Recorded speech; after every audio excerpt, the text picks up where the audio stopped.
A little over a year ago, Robbie told me something that no mother wants to hear, that he had sexual urges towards his siblings as well as other children. He said that the only reason he hadn't offended them was because they were going to tell. But he also said that if he could offend them, he would force them to, and if it took it, he would tape their mouth shut and keep them quiet. I'm sorry, this is hard. When I heard Robbie say that, I felt scared, concerned, overwhelmed, and just terrified. I'm sorry.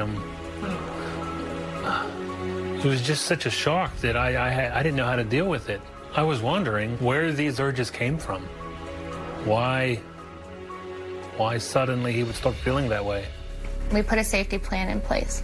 That included installing locks on the kids' bedroom doors so that they could lock themselves in at night. Robbie was no longer allowed to be unsupervised. He was supervised 24/7 by either myself or my husband.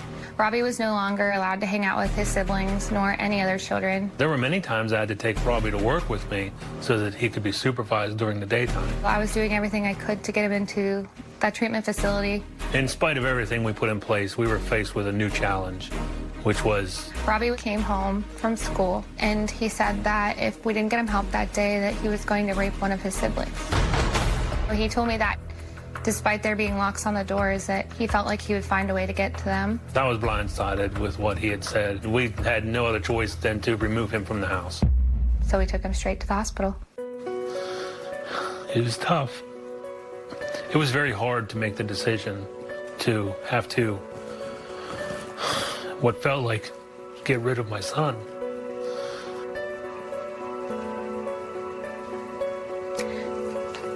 We left him at the hospital, and he never came home. The past year, Robbie's been in treatment for children with sexual maladaptive behaviors. Since Robbie's been in treatment, we've learned so many more things, and the fear I had prior has been heightened by a million. One of the shocking things that I found out is that Robbie prefers little boys ages 5 and under. In one of his psychological reports, we found out that he was interested in S&M. His sexual fantasies are so strong that it keeps him awake at night, and it's all he can think about. In his psychological assessment, Robbie has admitted to being aroused by 27 different violent scenarios, most of them involving young boys.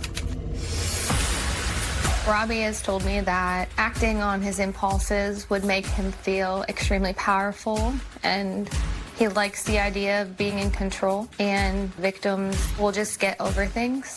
Robbie does not understand or believe that consent is appropriate, and he's not capable of correctly identifying faulty beliefs and distortions.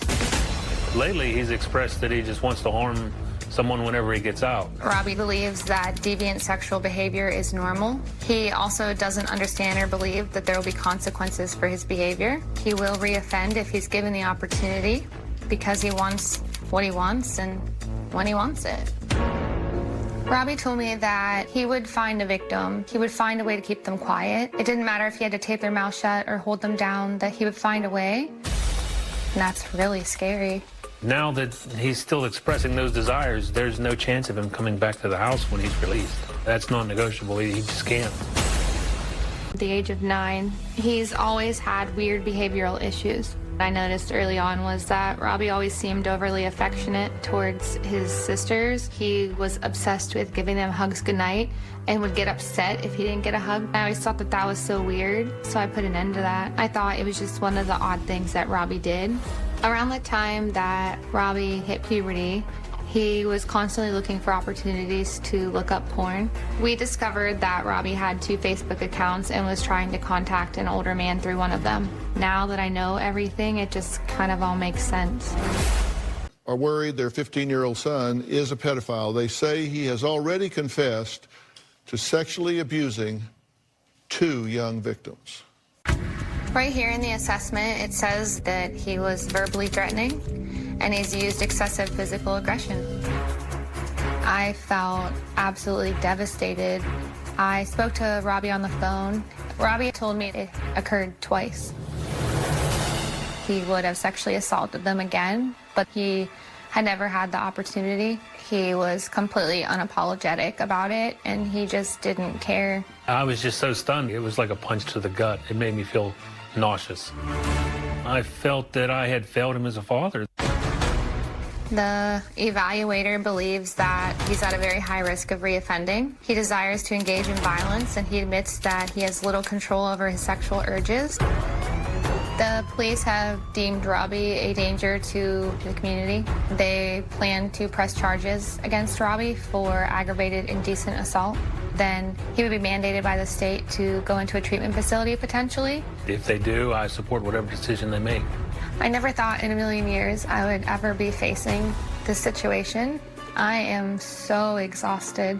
I don't even know what normal feels like anymore. From treatment and admits that he is still a danger.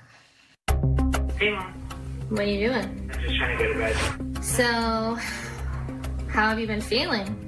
A little stressed. I'm happy I've been discharging in like 3 days. Are you still having sexual thoughts and feelings about younger kids? It's not as often. When you think about what you did, do you feel bad about that, or do you just not care?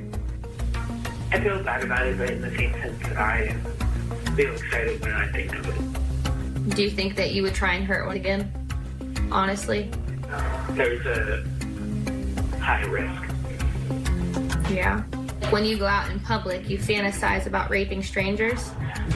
Right. You still have fantasies about raping strangers, but if you're not around strangers, it's a lot more controllable. Right. Can you tell me like how you feel when you think about raping people? It gives me joy, excitement, peaceful.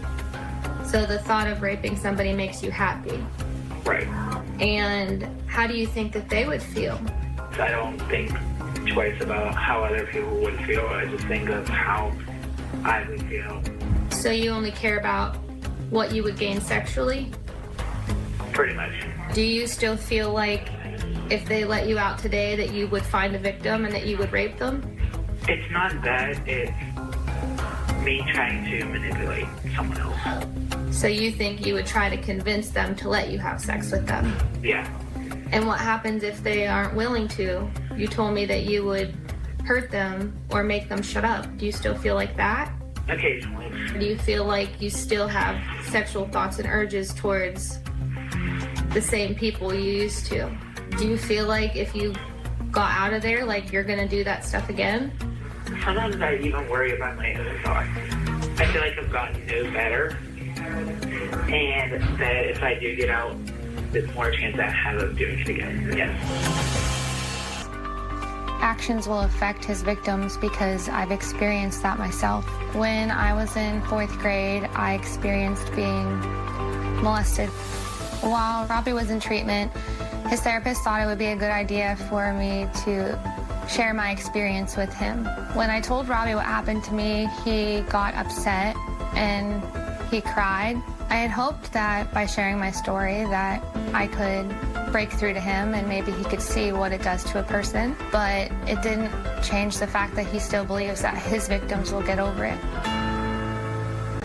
I'm feeling like I don't have hope. It's just been hard. And then we don't talk about it. Robbie's issues have definitely taken a toll on me. I'm tired, I'm mentally exhausted, I'm disappointed, angry, frustrated, and just so tired.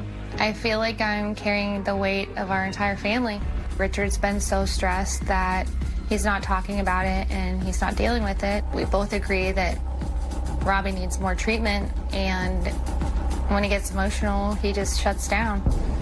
I just know that it's too much for you, so I don't make you talk about it. It still hurts me when I think about it. It's been very hard for me to talk about it. I haven't really spoken much about it since it happened. I didn't know exactly how to handle the situation myself, so I was struggling. There's days where Richard's so depressed that he doesn't get out of bed. For a long time, I was the one participating in the family sessions, and that was extremely overwhelming. I'm the glue for the family, and sometimes I don't have a rock to lean on, or sometimes I feel alone, which in turn makes me not talk about it. I just hold things in. I feel like I'm going through it by myself.